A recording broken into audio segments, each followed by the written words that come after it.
Welcome to the Chuck Shoot Podcast. My guest today is musician Zach Winters.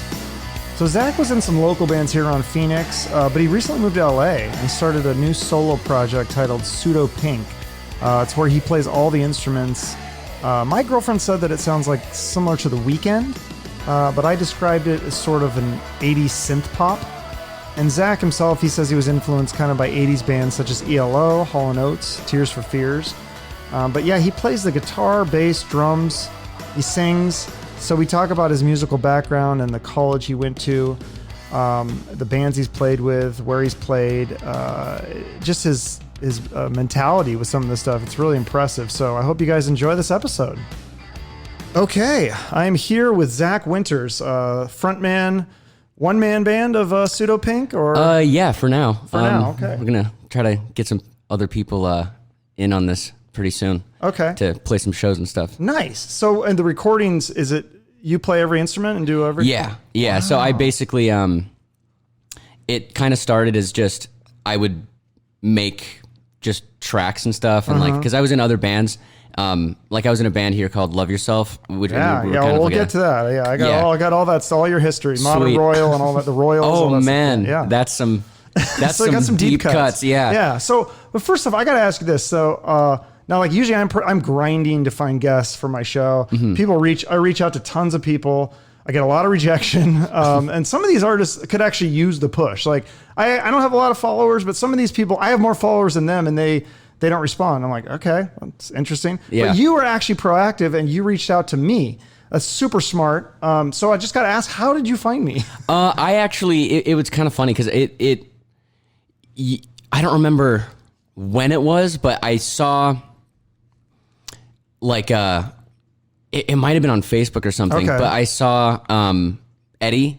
Yeah. Eddie Eberle? Yeah. And I saw that he did this podcast. Okay. And I was like, oh, that's super cool. And I think one of the videos, it was like a video of him playing or something, like popped up on YouTube. And I was like, cool. oh shit. Like, cause there was one song that he had that was on like, he posted an Instagram, or yeah, it was like an Instagram video. And I was like, that is the catchiest melody. Oh yeah. And was it, it's not, it was like, it's me. It was the, what's the name of the song? I don't even know if I don't even think they've released it yet. But it's like it was like the California one. Oh yeah. Yeah. But yeah. So I remember just seeing that, and I was like, oh, that's so sick, because I feel like there's not a lot of people, that I know of that are podcasters. So I was like, oh, seems like everyone I know has a podcast. Really? Yeah, but I mean, you got to find the ones that do. There's so many podcasts about so many different things. Like, right. I just do interviews with a lot of different people that are musicians, or like people I find interesting. You know, people with a following. I don't know if I'd say celebrities, but you know, talented people, musicians, actors, comedians. Yeah, it's actually people. So yeah, there was I think it's so sick that you like interview comedians, because it's fun. I love stand-up comedy. Like that's like one of my, like if I could do anything else besides music, it would be, I would want to try stand-up. Right. And every stand-up comedian wants to be a rock star. So it's like, yeah, I guess it's the old reverse card. It totally is. Yeah. But so Eddie Eberle, you're friends with him. How'd you guys meet? Did you guys do shows together? Actually, here's the deepest cut. So Christian Champion, the drummer for Eddie and the Getaway. He's a crazy sick drummer. I'm trying to get him on my show. I want him because I want to have him play the drums. I don't think people realize how good of a drummer he is. Dude, he's crazy. Yeah. And I've known him since, dude, he was like 8 maybe. And like, cause we used to take lessons at the same music place up in North Phoenix. Oh, okay. And he was actually in my first band. Oh. It was me, Christian, and then Michael Montiel, who was in this band Rival Coast. And then so we all like that was like our first band. We were probably like I might have been like 12, 13 or something like that. But so I met Eddie through Christian years later, after I hadn't seen Christian in forever, and I was like, oh shit, like he's in a new band. That's sick. Yeah. So I think I met Eddie at like the Nile or something when they were playing a show at like the Underground maybe or something. or So lo-fi. you kind of have similar hair to him, and we talked about his hair. I don't know if he said that some girls will like try to touch it. Oh yeah, people ask him if it's a wig. Do people do that to you too? They like, is that a wig, or they try to touch your hair? People. I get so many people, and it's usually at bars. Okay, and people are drunk. Yeah, they'll walk up and they'll be like, "Can I touch your hair?" And they're not even like oh, this might be like a little weird. You feel free to say no. Like it's not like that. No. They're like, "Hey, can I touch your hair?" And I'm like, you can, like, because if I say no, that's gonna make me look like a dick. So so they just like pet it, and then it's just it's kind of weird. Like they don't really. It's gotta be awkward for both of you, I would think. But okay. I'm never uncomfortable with someone. It's not them doing it that makes me uncomfortable. It's the fact that they're doing it, and I feel uncomfortable for them because I'm like, what do you like? What's going through your mind right now? That's really weird. So are you from Arizona? You graduated from Shadow Mountain High School. Are you born and raised in Arizona? Or yes. I was born here. Went to high school here. Went to middle school here. I went to Catholic school. Like down. Did you go to Brophy or? I went to St. Agnes. St. Agnes until I was like in 6th grade, I think, and then I went to Shea Middle School. Okay, so lived up in North Phoenix most of your life. Wow. Yeah. And then after high school, I went to Berklee in Boston for music, and then just finished up there like a year and a half ago. Yeah. So you're probably too young to like have to buy a record or a CD, but do you remember the first song that you really loved or that, like you downloaded, I guess? Yes. The first is actually the first album that I remember buying at Target with my mom. Oh, you did buy an actual album? Yep. CD then? Or? Yep. Okay. And it was Fly Away by Lenny Kravitz. Oh, that was like I loved that song. That's a great song. And then I remember just being like, I have to buy that. Like, I have to get that album. How old were you in that? Because that came out that was before you were born, I think. Right? Or like right around I think I must have been like 6 or 7 when I like got that album. It? Okay. Yeah. And so was that the music that inspired you to like pick up an instrument and play, or was there something else? Was it years later that you did that or? Actually the defining moment when I was like, oh, I want to play music was my dad had gotten me this like it was like a live DVD of like The Who. And it was like this kind of, it was called The Kids Are All Right. I think it's like a documentary type thing.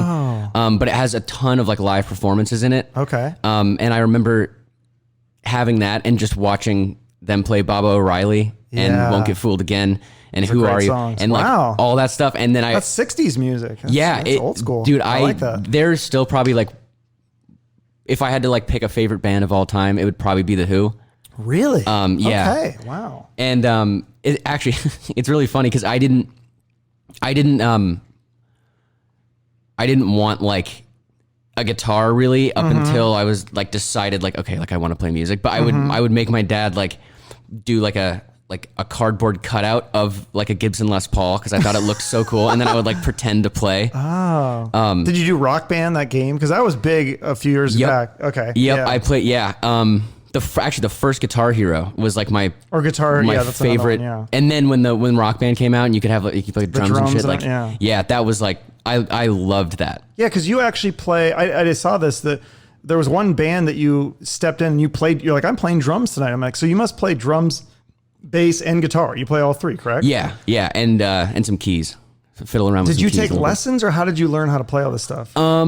Guitar, yeah, I took lessons. So I got my first guitar. And then I used to do karate, and my dad knew like one of the like other people that did karate was like, he played guitar. So my dad was like, oh, can you give him lessons? So I started taking lessons with him, and then I got too frustrated. How old were you when that happened?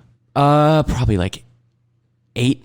Oh wow, that's young, yeah. And then 8 or 9, and then when you're 8 or 9 trying to play guitar, do you have to get like a kid guitar, or can you play the full adult? Is it too big? I mean, because I remember that when I played guitar in high school, my fingers couldn't stretch to play all the chords. Would you have difficulty with that? Yes. It sucked. Like it was so difficult because I remember having to, and I quit because I was so frustrated because I couldn't get my fingers around. Right. And I used to play with my, so I used to like play just one string with my thumb. Oh. And then I was like, this sucks. Like I'm not gonna. This Well, is too and frustrating. people find ways because like Jimi Hendrix was left-handed. He turned his guitar upside down. And if you look at like Angus Young from AC/DC, he's like short, stubby little fingers, but Yeah. he's so fast and he just, he makes it. He's really great lead guitar. I don't know if he could do all the complex chords, but it doesn't matter. He's doing power chords and then he does the soloing. So Yep. Yeah, it was, that was like, I remember not like, because of course I was so young. I was like, I just want to like be able to like play the songs that I want to play. And I didn't like care about like trying to actually get the basics down because I was like, oh, this is boring. Like this doesn't sound cool. Right. And then after that, I think, I don't remember why, but I started taking lessons at this place called AZ Music, which was up in North Phoenix on like Bell. It's not there anymore, but and then a bunch of people from there moved and they started their own music like lesson studio, which is fantastic. Like they're called Desert Ridge Music Academy. They're okay. the I feel best. like I've heard of that. Maybe I saw your Facebook. Yeah, that's where I met Christian. Oh, okay. And but it was like I took lessons basically from when they moved until I was like 17 and getting ready to go to college. So I was there like the whole time, and I took lessons for guitar, and then I was like, oh, I want to play drums, and then started playing drums, and then did a little bit of piano there, but it was mostly just guitar stuff. And then once I was like trying to get into Berklee, it was kind of just, okay, now I gotta, like I was taking guitar lessons from like 3 or 4 different people. Wow. Just trying to do different stuff. Cause like I wasn't like a jazz player. Yeah. But that was what I kind of had to like zero in on if I wanted to like nail the audition. So, right. Okay. So, and then when did you, because we'll get into your new album and stuff too later, but I just want to ask, when did you start learning the electronic part of them? Because some of your new album, it's like, it's obviously stuff that you've done on the computer, right? Yeah. So you just teach yourself that stuff too? Yeah. That, I remember the first band I was in when we were like, I think it was actually around the time I got really into the Foo Fighters, and like kind of, Foo Fighters. Oh, they're way up there. I love them, and Dave Grohl is like the man. And I remember, he really is talented, and he's like one of the few people like kind of carrying the flag for rock right now. Yeah, like dude, he's kind of like the spokesperson. Like when you need a rock band or someone to talk about rock music, they go to Dave Grohl. Like, yeah, and he, I remember being like, oh, he did the entire first Foo Fighters album like by himself. That's crazy. He played all the instruments, and I remember getting like a MacBook that had like GarageBand on it, and I was like, oh, this is like all I need. And then I kind of just figured out like I didn't even know there were like electronic components really that I could mess with. So I was just like, oh, okay, so I can record everything like live, and like then I kind of figured out how to like mix, and then I got Logic, and then I just mostly work in like Logic and Pro Tools now. But all of the like electronic stuff kind of just came from me being like, oh, how do you like, what sound is that, or like how do you do that, and then just Googling it and being like, okay, there you go. Yeah, YouTube and all that. Yep. So when you went to Boston for college, what was your major music? Yeah, it was songwriting. Songwriting. Yeah. Oh, wow. Yeah, that's it was fascinating. That program, it was like the most terrifying like program I like. It was so much more scary than I thought it was going to be, because it would be like you have to take like lyric writing 1, lyric writing 2, songwriting 1, songwriting 2, and then like advanced songwriting, and then like song demo production. Like, and then you have to take a private lesson that's basically a private lesson for songwriting. Okay. But every time you'd go in, they'd be like, okay, here's your assignment this week.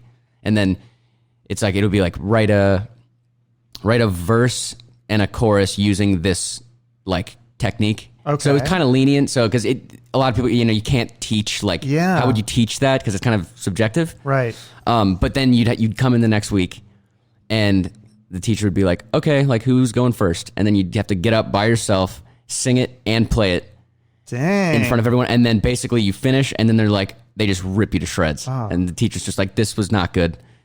This was really good. Yeah. So it was like, and it's all like, the teachers there are phenomenal. So it's just so uncomfortable if they're like, yeah you didn't really get it. So. But so that's kind of, because I think that's kind of this new way of learning is like, it's like I grew up, it was like failing was bad. You don't want to fail. Now it's like, no, you want to fail. You want to fail a lot so that you can learn from your failure. And so you must have learned from those experiences, like what to do, what not to do, what was good. And you have an audience. I mean, they're an audience of people in music, but that's probably better because they can really analyze it and tell you what's good and what's right. not. Yeah. And it kind of got, it was so, I remember, the worst one was I remember being in class and I was like, oh, this is like, I nailed this. Like, it's going to be so good. Like, and I got up and I played it. I think it was in my like advanced songwriting class. So it was like my last semester. And I play it for the teacher and for the class and I stop and then I'm like, all right, how good did I do? You know, like, I'm like, I nailed it. Right. And the teacher's like, so I don't think you really got what you were supposed to do. So, and he's like, okay, so go ahead and, like, tell me what you think, like, what were you trying to do? And I was like, oh shit. Like, I was like, oh my God, this is so uncomfortable. So do you get angry? Do you get pissed off? Do you get discouraged where you're like, fuck this, I'm going to quit? Or, oh no, that was like the best, every time that happened, it was like the best thing to happen for me because I was so afraid of like being embarrassed, like in front of, or like doing bad and having people be like, oh my God, like why, what the fuck? Like he's so not good. So I would always just like take like copious notes about like, okay, don't do that next time. Here's how. So you really did the smart thing of learning from that failure. Yeah. So it was okay. Like instead of dwelling on the pain of you screwed up or being angry at the teacher and blaming the teacher that it's the teacher's fault, the teacher doesn't know anything. You just said, okay, I screwed up. How am I going to learn from this? And then you just took copious. Yep. Wow. Yeah. And actually it was called directed study, but it was it was a private lesson basically. And that was my last year. And I got this dude, George Woods, who, he is like one of my favorite people that I've met. And like, we were both into like the same style of music and he's my teacher. So he would be like, and he was like, I would bring something into him and I'd be like, okay, like here's the idea that I have. And he would be like, okay, yeah, cool. So that's like super sick. And then he would just be like, I'm thinking, for the melody, maybe try something like this. And he would just improvise, like take what I did and just do it so much better. And I was like, oh my God, like, how do you do that? Oh, I hate people like that. He was like, and he was probably my favorite teacher I had there for sure. Like, so what style of music is, I mean, this is not classical or jazz. This is contemporary pop music that you're teaching, or is it a variety of every subject or style? At school, it was like, for songwriting, it was mostly, you got people in there that would do like R&B and like, all kinds of stuff like that. And then, so you can do whatever you want. Yeah. Yeah. And then, so did some people play like hardcore metal and stuff? Oh yeah, dude. There's a huge metal scene there. It's kind of funny too, because I remember before I went there, I was like, I wonder if it's like gonna be like the classic like high school, like there's the jocks and then there's but with styles of music where it's like, oh, the metal kids hang out together, and it is. Was like, there rap totally kids is. too? Then? Yep. Wow. Yeah, all kinds of. There was one kid that was like a beatboxing principal, like because I was like guitar and then there's drums and there's like harp and shit, like crazy shit, and. But there was one kid that was like a beatboxing principal, which was crazy. Oh, that's interesting. Yeah. Wow. So you finished that school was in Boston. So you graduated there and then you came, I don't know if this was during college or after college or in high school, but was the Royals was that the first band that you played in? That was the first like real, band that I was kind of in where we started like, or actually no, that's kind of like the second one, but that was the first band that I fronted. Oh, okay. And that was probably I was a junior in high school. Oh, okay. I think. Junior, senior in high school. And you guys actually got to play at the Marquee here, and then also you did a show at the Roxy Theater in Hollywood. Yeah, that was awesome. That's so crazy. Famous theater. Yeah, that was insane because I don't remember, I might have known someone that played a show there, or maybe, oh, actually, you know what? I think it might have been after the Foo Fighters did like a surprise show there, and I was like, oh, I want to play there. So I literally just emailed them. And they were like, yeah. Really? Yeah. I was like, oh, okay, cool. So you just emailed the owners of the club and said, hey, can my band, without sight unseen, they never seen you, heard you? No, we didn't even have any music recorded. Wow. Like, I think we might have had like a video. Did you have to pay to play there, or was it just like you had to bring in so many people? Or they were like, okay, so I think the ticket minimum for like a Friday or Saturday was like 80 tickets that you had to sell. Okay. But for, I think we were on like a Monday, and so they were like, okay, like 50. So if you sell 50 or tickets, something, yeah. Okay. And then if you however many you sell, you have to like pay the rest. Okay. But my parents, they were just like, that is like a really good opportunity, so do the best you can, and then like we'll, yeah. you know. So how many did you sell the whole 50? I think we sold like 30, 35. Okay. And That's not we bad were all for like, an out-of-state band. Yeah, It's it never played out of state nobody, and before. never had no recording. So yeah. No, that's awesome. Yeah, that was a cool show. So then that band, did that kind of morph into Modern Royal? Yes, Okay. because the Royals kind of disbanded when I went to college. And then my friend Kenny, he's an engineer, like an audio engineer, mixed engineer in LA, who I've known for a long time, but he's a drummer. He's crazy, like super, super talented. But he was about to go to Boston. He's a year behind, so he went to Berklee as well. Okay. But I remember like hitting him up, and I was like, I have so many like song ideas. Like my first year, I was like, we should like, you know, like play a show and like start a new project together. And then that turned into Modern Royal. And then he came out to Boston. Then we would just play shows when we would come back home and stuff. And yeah. So yeah, I read it was on AZ Central. They had a little feature on you guys. They said on Modern Royal, the sound is a blend of 1975 Talking Heads, Foo Fighters, Led Zeppelin, and The Killers, which would seem to allow for practically an infinite number of approaches. The guy that wrote this article said the only song you heard was Bleach, but it was a piano-driven pop song whose sing-along chorus would feel more at home on a top 40 station than any of the other acts. It's one of 5 songs on the EP they're releasing, which also features some other bands and stuff. So yeah, that's pretty cool. It was got some little publicity for that band. That song, actually, it's so funny. That song, like, we recorded that with this dude, Curtis Douglas, in like 2015, I think. And it was so weird because it was kind of a guitar, like Modern Royal was more of a like guitar band, kind of big, huge, like huge chords, like rock, really. Yeah. And then, but we had that idea, and we went in and recorded that song, and in our immediate friend group, just like everyone was like, oh my God, this is the catchiest thing.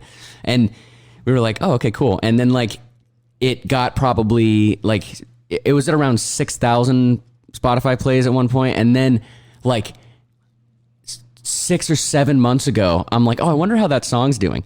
And now it's at like 40,000 because like Spotify like put it on like one of the algorithms. Playlist? Yeah. If you get on those Spotify playlists, that's everyone I talk to in music is like, you got to get on these playlists. And so, and I don't know how and there's different ways to do it, I guess. But you get on that playlist, then it's like you get tons of spins. And, it was crazy because I sent it to Kenny and I was like, holy shit. Like, did you see this? And he's like, whoa, like that came out of nowhere. Cause it was at like 8,000. And then I just didn't check for a while, and then it was at like 30, and then 35. Well, that's the thing too. I think a lot of this stuff, like I'm hoping the same thing with my podcast. Like you put it out there, and maybe it gets a little reaction at first, and then, but it's out there forever. So it's out there for years and years. So it could be years later you check, and it's like, oh wow. Yep. You know, it's going to continue. That's the cool thing about podcasts. I tell people, like, they're like, well, how many listens are you getting? I'm like, well, you know, my show is growing, but like you do a podcast now, it's here forever. So people can discover you 10 years from now. Yeah. Somebody might listen to this podcast and be like, oh, Zach Winters. I want to see who this kid is. Right. So that's why I think it's smart to do as many podcasts, and you don't know which ones are going to grow. Some podcasts are going to end after 8 months, but you know, you don't know, some will be around for 10 years. So yeah, it's kind of funny too, because there's a lot of times where there's a ton of podcasts that I listen to, and I love like when I find one that I really like, and then I'll go back and be like, oh, like who else have they had on, or like what else have they talked about? So exactly, yeah. So you did the Modern Royal, and then this wasn't really a band that you were in, but you kind of did these jam sessions at Tailgater's Bar. Oh yeah. So what did you learn from playing there? Because you're jamming with, obviously they've got to be more experienced musicians than you, because you're pretty young. So yeah. I mean, I'm assuming you're one of the youngest people there. So what, did you learn stuff from working with all these other much more experienced musicians? Yeah. So that jam, it used to be at this place called Padre Murphy's, which is on like 43rd and Bell, I think. Oh yeah, I've been there. Yeah, and but like a sports bar, kind of Irish pub thing. Yeah. Yeah, and I only knew about that jam session because when I was probably 16, my teacher at the time, was like, you should come to this jam session. And I was like, oh, okay. Cause I had only really jammed with like my friends. Sure. And so I'm like, okay. So my dad, drives me there and I'm like, oh my God, like I'm about to get reamed. Like it was so scary because it was all older people. And it was like, it was kind of just like it's a jam, but like I had never been put on, like gone up on a stage and had people actually playing like, oh, we're going to play this song. And I'm like, I don't know that song. Right. Yeah. What do you do if you don't know the song? So. And so I was just, and it was mostly like 12-bar blues and stuff. So I was kind of like, okay, I can kind of follow it. Yeah. And you're playing bass or guitar on guitar. This? Guitar. Okay. And then I was like, oh my God, that was the scariest thing ever. And then, but I just kept going back because it was my teacher was there, and he's the kind of dude where he just pushed me and was like, do this, like that. It makes you uncomfortable, but it makes you way better. And like those jam sessions, like, and then they moved locations a couple times, and now they're up at Tailgaters. But so I still go, and there's a lot more like younger people and students that go to those now. But yeah, those were so scary for me. Like, but this is like kind of a theme I'm sensing. Like, there's these scary things, like auditioning at for those songs at Berklee, and then going up on the jam sessions. But like, you pushed yourself to do it, and then I think good things came from it. It sounds like, right? It was all of those. Like, that's why it's always, because it's so valuable, I think, to kind of put yourself in those positions. That's how you learn, especially being so young and you wanting to grow as a musician. I mean, that's how you're going to grow, is putting yourself in those positions. So, and then another band you were in, Loveyourself. Yeah. So you mentioned that earlier. You actually got a little bit of radio airplay, right? You guys played at the Rebel Lounge. We played, we did Rebel Lounge. We played at the, at Oktoberfest, at Tempe Beach Park.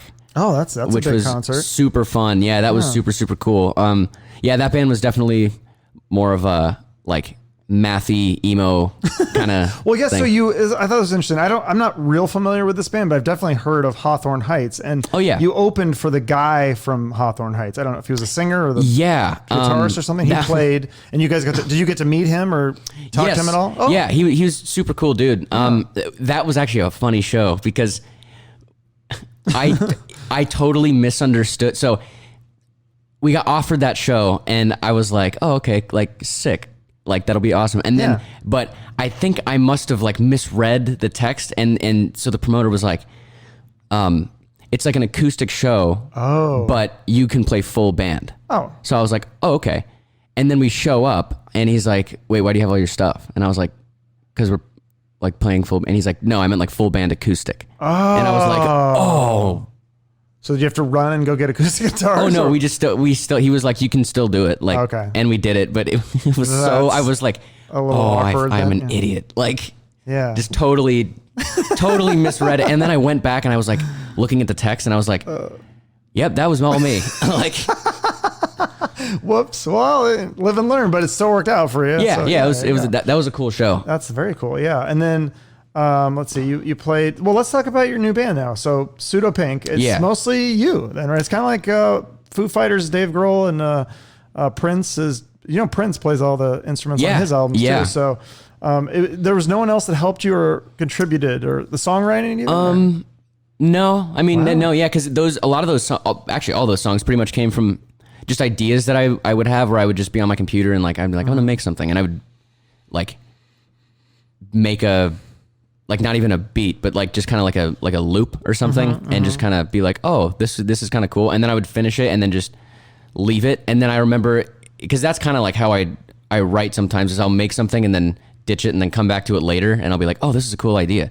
So I just kind of had like a bunch of ideas like that. And I was like, oh, I might as well finish these and put them out. And then I kind of tweaked some stuff, and then I would play it for my friends and they'd be like, oh, this is like super sick. So it kind of just happened that way. And then, so why not just call it Zach Winters? Why call it Pseudo Pink? Why did you have I think my main reason for that was, I didn't want,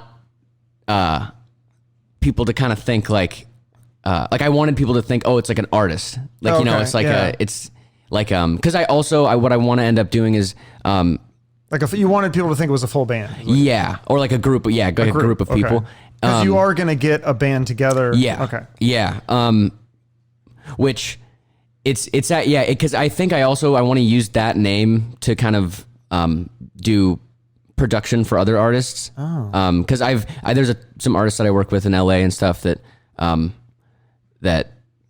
hopefully I'll be able to, like, once some of those songs get put out and stuff, it could be I could use Pseudo Pink as like a producer tag, like, name, as well as an artist name, that kind of like Pharrell or whatever, or like that kind of thing, even though that's his real name. It's kind of like your stage name then. Yeah, that's kind of what I was going for. Okay, nice. So yeah, I thought it was kind of like people ask me, like, they're like, or they tell me that they think that I don't like EDM or whatever, and I always tell them, like, no, it's not that I don't like EDM. I think that the market is too saturated with EDM, but I wouldn't even say your stuff is EDM. It's electronic bass, but it's not electronic dance music. It's more like electronic. I would almost call it like 80s synth pop. Is that kind of your influences for it? Because my girlfriend said it sounded kind of like The Weeknd. Oh yeah, which I also like. I like The Weeknd, especially his news. I don't know if you've heard the new song, but it's actually pretty catchy. Yeah. So yeah, it was I was kind of I love, like, ELO and, like, all kinds of bands like really that good. And, like, honestly, like, 80s Hall & Oates, like that was my Halloween costume. That was our Halloween costume for this year. That's awesome. Oh, I didn't. Yeah, I'll have to show you that. Yeah. Because that kind of production and stuff, and I love, like, the sound of, like 80s keys, and, like, synths and stuff like that. Okay, so I did pick up on that. Yeah, it was kind of like Tears for Fears, and kind of like love Tears for Fears. Stuff. Yeah. Okay, very cool. Yeah, because I think that's why. Yeah, because so you reached out to me, and I was like, I just thought that was so cool that somebody reached out. I felt so flattered because I was like, nobody wants to do my show. I'm like begging people to do my show. I'm like, I'm not having to. I've never had to pay anybody, but I mean, it's like almost got to that point where I'm like, on my hands and knees, please do my show. I mean, I'm exaggerating a little bit, but so the fact that you reached out, I was like, that's so cool that he reached out. Like, I'm having him on. I don't care if his music sounds like shit. Yeah. So I was like, but I was worried because I was like, okay, I'm gonna listen to the song. I was like, I'm scared because if it sucks, I'm still having you on because, like, I thought that was so cool you reached out. But I'm like, if it sucks, I'm gonna have to just, like, be nice, but not, right. But I'm not gonna lie and say I love your song if I hate it. But I'll just be nice and try to, like, spin it like, oh, you have a new song and like, which is like, if you listen to a lot of talk show host podcasts and things, like, people, I think you can kind of tell when they do that, like when they have a guest on, that you can tell they're not really that excited to have them on, but they're nice about it and they're polite. But no, and I listened, I was like, oh, this is actually really good. I was like, oh, thank God. This makes it so much easier because I actually like it. So yeah, because I think the first song I listened to was oh God, now I'm drawing a blank. The one I really liked was No One Is Listening. That one's like super catchy. Oh, it's something. What is it? Mad. Little Mad. Yeah, that was the first one. Yeah, I think originally, was that the only one at the time you messaged me? Yeah, and then the other stuff came out. And Little Mad was good. And then No One Is Listening. And then I just started listening to the other stuff more. What's the one about, like, getting high? I'll find another way to get high. The last one. Yeah. And then one of them had like was that the one that had the guitar riffs kind of that were it almost sounded like kind of like Miami Vice, like 80s kind of. Oh yeah. That's kind of funny too, because usually I'll record guitar last. Yeah. Because I'll kind of get the structure first, and then I'll have then I'll record the guitar, then I'll do the vocals. Yeah. But yeah, the guitar stuff, it's kind of weird because that one just kind of fell together so easily for me for some reason. Right. And it was kind of, I didn't have any like question of like, oh, what do I want to do for this part? Like, it was just like done. And I was like, oh, okay, well, I guess it's done now. So no, it's very cool. It's in my opinion, it sounds like a total throwback to 80s pop, which I love. I love 80s pop. So I think it sounds great. And I like what I didn't know it was just you. I mean, I could tell that it was like, there was electronic and stuff. Mm-hmm. And that's what I've talked about. Like with Eddie, I was like, dude, because his music is more rock based. I'm like, you need to like have real drums on your tracks. But I think if you're doing like synth pop stuff, I think drum tracks sound actually better on that kind of stuff because it sounds more poppy. It fits that kind of music better. So no, it's very cool. But it'll be interesting to see if you do it live, how it'll sound different, right? Yeah. I mean, so there's kind of different ways I've thought about doing that. Mm-hmm. So I would definitely, on some of the songs, because I have other stuff that I'm working on right now that I'm going to kind of like drop pretty soon. But my kind of the way I'm trying to think about playing a live show now is going to be, I'll play guitar on songs that I have to play guitar on, but probably not on all of them. Mm-hmm. I'll have someone else that plays guitar as well, bass player, drummer, and then run tracks. Mm-hmm. And Well, you then, gotta have a keyboard guy too, or you can do keys. I've thought about like doing live keys, like me playing them, or there's so many like layers in some of those songs. So I'll probably have as much live keys as I can, and then have to put like doubles and stuff on like a track. Yeah. That will be playing, and we'll have to play to a click, which I've done a million times, and it's the biggest pain, like to kind of set up for a live show. Right. But so yeah, I'm kind of thinking, but also, and my dad's a huge proponent of this, which I completely agree with. It's just sometimes it's like hard to find of whoever you need to make the sound you want. Like so if you need like 6 people like playing keys, do it. So it's like That's expensive though. It's At this point in your career.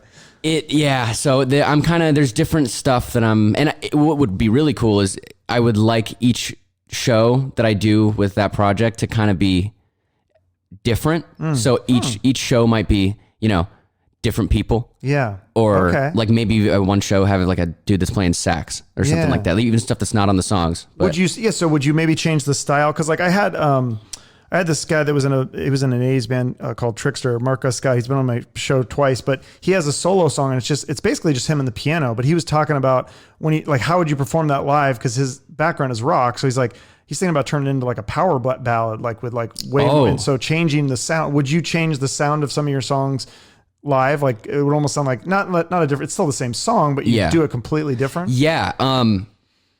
It's you like, because I would definitely have because some of the song, that's the other thing where I was like what do I want to do, because some of those songs have, and some of the new stuff that I'm working on has like live drums. So I would definitely have a live drummer with a kit, like a full kit, which would definitely change the sound. Yeah, for sure. So yeah, I would probably or add stuff, and I would probably play some of the synth stuff on guitar as well, so it could kind of make it more of a full band kind of thing, and then still have like all the like all the synths and stuff in the back. But because I think sometimes when people hear the song on Spotify or whatever, and then they go to see the artist, and then it sounds totally different, they're almost like disappointed. Yeah, so it's it's a catchy thing. It's a tricky thing. I say it's definitely. That's the thing, because you got to kind of ride the line of like, what do I keep? What do I change? You could probably change up a little bit, but you don't want to mess with it too much, because if it sounds too different, then people might hear it live and then go, oh, I like that song, and then go to download it and be like, this is a totally different version. Yeah. Unless you release, or you could also re-release another version of it, huh? So that's actually something that I've thought about doing, because one of my friends, he's in this band called Roy Juno, and they just released an EP, which is killer. But they, on the EP, they had, I think it was like 4 songs, and then the last like 3 or 4 songs were stripped down, completely different versions of which I thought was like a super cool idea. No, that's very good. Yeah, I think a lot of artists do that. There's a lot of these like remixes and stuff. I mean, you could even have rappers and stuff. I don't know if that really fits with your style of music, but you never know. It could at some point. You never know. So what are the future plans besides, I mean, it sounds like you are going to do some live shows. Are you going to do a full length album? You think you're going to try to tour, or just live shows in Phoenix? I'm definitely going to do, I'm between like an EP and a full album right now, because I've got like 7 songs. So I'm like, I could drop those, or I could drop like 5 of them, or I could just do like a couple, because this one just came out, so I'm not in any rush, but I definitely want to just put out as much as I can, and then I would love to tour. And then shows I'm looking at right now are in LA. So because you live in LA now, right? Yeah.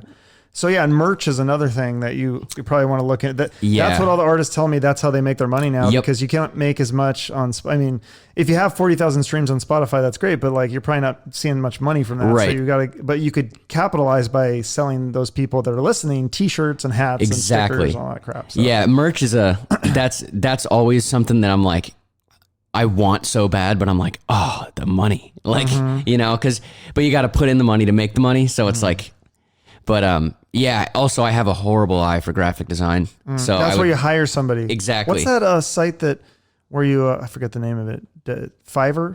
Fiverr. Yeah. Fiverr. I think you just hire people to that website's great. Yeah. I've used that before for like just I can like if like I'm a person on there that people can ask to be like, oh, so can you record music guitar stuff? on this? Yeah. Oh, that's very cool. Yeah, that website's awesome. Very cool. Well, so what other bands, besides your own band, obviously, what other bands are you listening to that are like current bands? I mean, we talked about some of the older stuff like Foo Fighters and The Who, but is there anything new that's out right now that you want to recommend that I should be aware of as an old man?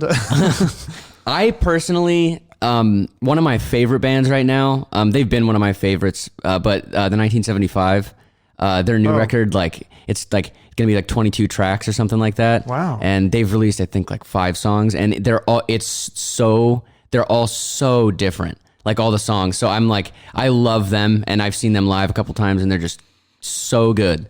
Just definitely doing stuff that like a lot of bands just aren't even, like a lot of pop bands like aren't doing. So are they kind of pop then, or? Yeah, Okay. like I would consider them probably like pop. Are they pretty? I don't know if I feel like I've heard the name, but I'm not sure if I know the songs. Like, are they? Would I know the songs if I heard they've been on the radio a lot? Or Yeah, they have a couple songs that were like they had a song called Chocolate that was like huge in like 2013 or something. Oh. And then there's a song Somebody Else was huge. okay, I'll have to check The those sound, yeah, they're killer. I like them. There's an artist Khalid who I really like, kind of like R&B, kind of, and the production on his like newest record is just like so crazy. So and he's got a great voice. So I like kind of listening to that stuff. There's this band Lave, who I don't even know if they have like a couple songs, and I think they have like an EP or something, but they have such catchy melodies. So I always just love listening to stuff like that. Are any of those bands local, or any local bands that you're listening to? Oh, local bands. Well, you're not. I guess you don't technically live in Phoenix anymore. How long have you lived in LA? I moved in August. Oh, okay. So like, was there anyone that, the people that you're still friends with that put out good stuff that you? Yeah, actually, as far as bands that are around right now, because I was really good friends with these dudes in Baseline, they're like a pop punk band. They were killer. Oh, okay. Baseline.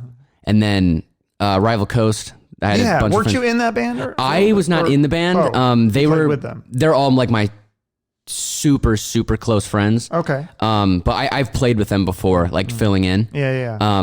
They were killer. There's a band right now called College Money, and it's my friend Anson. Yeah, actually, it's funny. It was my friend Anson, and we were on the phone, and he said that, and I was like, that'd be a good band name. And he's like, I'm gonna use that. That's good. But they're so good, and he plays bass. He's like a motherfucker of a bass player. Awesome. He's so good. I love hearing about it. Now I got homework to do, but I will definitely listen to all that stuff. Yeah. And then there's a band, if you want like heavier stuff, they're called Malaise. That's a good band name too. So yeah. I know if you know what that word means. Yeah, yep. It's cool. Exactly. Yeah. And that's my friend Mario, he was in Rival Coast, but he's doing that now. And it's like, they're heavy as hell. Awesome. So I saw something on your Facebook. I don't know if you remember this. You wrote this, but you actually, there's like 2 posts about wanting to be famous. And you mentioned when you were younger, you want to be famous. Do you think that's the goal of most young people right now, to be famous? Like, not necessarily be a great musician or amazing actor or successful entrepreneur or whatever, but like, I feel like a lot of kids just go, like, when you ask them, like, what do you want to be when you grow up? They're like, famous. You know, Yeah. like, do you want to be like a musician, or like, do you want to? Yeah, I think that can be a dangerous thought to kind of be like, I want to be famous because I'll make a lot of money. And then you kind of chase that and not chase, because I feel like if you chase fame, that will die out so quickly, you know? Well, like, sometimes people get famous for the wrong reasons, like a crime or like a sex tape or something. Yeah. And then you're technically famous, but you know, like, I think if you kind of chase fame, it's short lived. Whereas if you kind of go for like, I want to be the best at this, whatever that may be, then you're going to be like, you have a good chance at not only being famous, but if you're trying to be the best, then there's no ceiling on what you're going to be able to do or how much money you can make or like any of that stuff. So I think that, chasing like being good at something is more valuable than trying to just be like, I want to be famous. Yeah, that's a very wise thing. You're wise beyond your years, for sure. So I know you're very young, and I know when I was your age, I probably was not thinking about other people and probably more thinking about trying to help myself. But I do like to highlight charities that the artist is interested Yes. in. Did you have a charity? I know, assuming you went to college, I thought Berklee, when I saw Berklee, I thought for some reason I was thinking like Berklee, California. Oh, But yeah. It's Berklee, Boston. Is it related or is it totally? No, they're different. It's actually, it's kind of weird like, because so Berklee and Boston was, It's spelled differently, right? There's 2 E's on it. yeah. And it came from someone named Lee Burke. Okay. And then I guess they just added the flipped Lee, it. just- Yeah, they're just like, oh, Berklee. Okay. Like, Interesting. but yeah, I would get so many people that would be. I had one lady come up to me once, and she's like, because I think I was wearing like a Berklee shirt or something, and she was like, "Oh, you go to like Berklee?" And I was like, "Yeah, I was still in college at the time, but I was like home." And she's like, "I was like, yeah," and she goes, "Oh, that's crazy. Like, how do you like California?" And I was like, "Oh, it's the one in Boston." And she's like, "But they're related, right?" And I was like, "Oh no." And she's like, "No, they are." And I'm like, I think you go there. So did you get to explore in Boston at all? Did you get to? I always want to go there. "Oh, yeah, dude, it's awesome." The winter months were brutal. Oh, yeah. It was fun, especially coming from here. it was fun. My first year when Because it's there all was new, and snowstorm. you're like, "Oh, snow! This is so cool!" And, then you're like, "This sucks." Actually, after like a month, I was like, I need this to stop. Like my second year there in May, there was still snow on the ground when I was like going to the airport. I was like, how? yeah. Now, is that a 2-year school or 4 years? 4. It is 4-year Yeah. school. Okay, so you had to take all the other science and English and all that other stuff too. Yeah. They have like a degree program and then a diploma program. You don't have to take, because they weren't like a college, it used to be called Berklee School of Music because they couldn't call themselves a college. Gotcha. Because you would just get a diploma. But so if you just want the diploma, you don't have to take the other stuff. But if you want the degree, which is what I got, then you got to take like liberal arts stuff. But they kind of all try to make it like geared as much towards music as possible. Yeah. Was there any famous musicians that went to that school? Or? Yeah, John Mayer is it like a big one. Really? Yeah, he went there for Damn. like 2 semesters or something. But I got to tell you this. It's so weird. Some lady told me the other day. She goes, I was getting out of my car and she goes, "Has anyone ever told you look exactly like John Mayer?" And I was like, I can see it. I can don't see it. think I'll take it. I mean, I don't see it. I think the lady needs glasses, but I thought that was really funny because I've never heard that. And then I looked at a picture of John Mayer and I was like, that guy's like way better looking than me. But I did have like a hat on and stuff, so I don't know if that's funny. I could see it. Yeah, I'll take it. Thanks. But so anyways, yeah, no, we got off on a tangent there talking about your college because I'm interested in that. But no, so do you have a charity that you are interested in or promote or I'm sure a ton of people probably say this one, but the N.A.M.I, National Alliance. Yeah, actually, the guy I just had on, Ted Alexander, comedian, hilarious comedian. You can I should look check him out. up. Oh yeah, he's opening for Jim Gaffigan, right? You've heard of Jim Gaffigan? No right? way. Yeah, That's so crazy. he's opening for Jim Gaffigan. I just had him on, and that was one that he mentioned too. But yeah, no, I love that kind of mental health stuff because my background's in counseling, so yeah, I work with people all the time. Awesome. So, yeah, I feel like that. A lot of stuff like that kind of. And luckily, we're in a time now where it's very easy to seek help and be able to do kind of that kind of stuff. It's not as much stigma, I don't think. There still is some. It's getting better, I think, and people aren't as afraid to kind of talk about that. And I think that's a good conversation that should be able to be had. I always tell people, reach out to me. I don't care. I don't care if I know you, if I don't know you. Maybe I can't help you, but I can point you in the direction. So I always because you find out about these people. Sometimes it's your friends or your family, and they have like this severe mental illness or they're struggling with something, and I'm always like, I didn't know. I would have helped you. Like I would, it's like, and sometimes it's too late and then there's nothing you can do. So it's like, And especially because a lot of, I feel like there's so many factors that go into, someone that has an issue with something. Right. And that's why like oh my God, it made me so uncomfortable. Like when I would be in like high school or whatever and, kids that might get made like not picked on, but made fun of or like talked about behind their back and like, oh, that kid's like, weird. It's like, well, you don't have any idea like what that person's going through. So just don't say anything, man. Yeah. Like, well, we're all weird in some way, right? Yeah, so of it's course. like, I know I'm definitely weird. So like, I think you got to embrace the weird and just let people, if you don't like their lifestyle or whatever, like, just look the other way or whatever. But if they need help, then help them. But yeah, I mean, you're not bringing anything into the world by ripping on, that would bother, like the bullying and stuff. When When I was in school, and then when I worked in schools, I'd see it all the time, and I'm like, oh, this is like, yeah, you're right. It like makes you uncomfortable. And I'd rather. It's cool when you see kids stick up for each other. Yes, that's really cool. I'm like, wow, that's really neat. Sometimes I'll watch YouTube videos of that shit happening, and I'm like, yes, it's so awesome. Or when the bully gets like the nerd beats up the bully. Yep. I love those kind of. Those are I watch. That's like a wormorhole too, because you see one and then you're like, oh, this one looks good. Yeah, like exactly. Well, I think the future is very bright for you, Zach. You're obviously very young, but you're very talented. Thank you. And smart for reaching out to me. I'd encourage you to reach out to other venues like you did, the podcast, radio stations, other artists. Sure, yeah. Just keep doing that. Just keep grinding and working hard and practicing your craft. And I think really good things are going to happen for you. So I want to thank you so much for being on the show. Yeah, thank you for having me, man. Yeah, it was a lot of fun. I learned a lot. So please check out Pseudo Pink. You're on Spotify and Apple Music. Yep. Right? And people can follow you on Facebook and Instagram. And are you on Twitter? I am on Twitter too. Oh, okay. I'll have to follow you on Twitter. Hopefully you'll follow me back. I will. Like 3 followers on there, but Twitter's the hardest one to get followers on. It's so hard. I think I actually just reached 100 followers. I was like, oh my God, I have 100 Twitter followers. Yeah. And it's like, yeah, I mean, so it's a tough one, but I'm on all that stuff too if you guys want to follow me. So yeah, thanks so much for coming on. Thank you so much, man. Cool. Okay, so that was Zach Winters. What a great kid. I think he's got a very bright future ahead of him. Definitely check out Pseudo Pink on Spotify or Apple Music, and follow Zach on all social media to stay updated. You can follow me on social media too. I think Zach and I are both on all the big ones: Facebook, Instagram, Twitter. And if you enjoyed this episode, let me know, either with a review or you can tag me in your Instagram story. I'd love to hear what your thoughts are. Don't be afraid to hit that subscribe button if you like these interviews. That way you'll never miss an episode. Thanks for listening, and I hope you have a great day.